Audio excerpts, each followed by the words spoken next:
How did the Little Ice Age affect nation states? Imagine a time when the weather turned colder for centuries, changing the way people lived, traded, and governed. That was the Little Ice Age, which lasted from around 1300 to 1850. This period of cooling hit Northern Europe and Scandinavia especially hard. It brought harsher winters and shorter growing seasons, making farming much more difficult. Crops failed more often, leading to famines that weakened rural communities and drained the economy of these early states. Trade routes across the Baltic Sea and many rivers froze over more frequently. This meant ships couldn't sail, and trade slowed down or stopped altogether. For Scandinavian kingdoms, this was a big problem because they relied heavily on maritime trade. When the Baltic Sea froze, it limited their ability to trade goods, gather resources, and project power across the region. It was like hitting a wall that slowed down their growth and influence.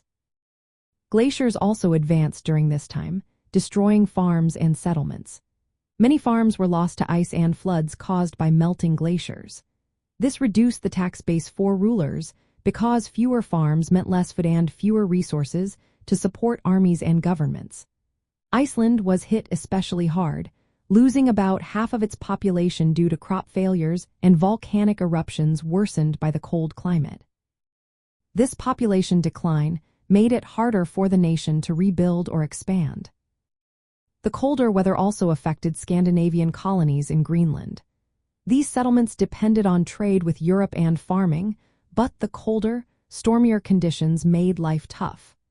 As trade links weakened, the settlements shrank and were eventually abandoned. This retreat marked a contraction of Scandinavian influence in the North Atlantic, changing the balance of power in the region.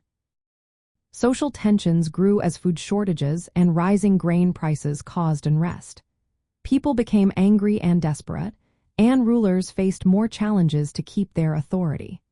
The coldest phase of the Little Ice Age in the 17th century brought some of the harshest winters recorded, making life even more difficult for these early states. All these hardships forced Scandinavian nations to adapt their governance and economic strategies. They had to find new ways to survive and maintain control over their territories. The climate changes influenced how these early modern states developed, shaping their borders, economies, and political stability during this period.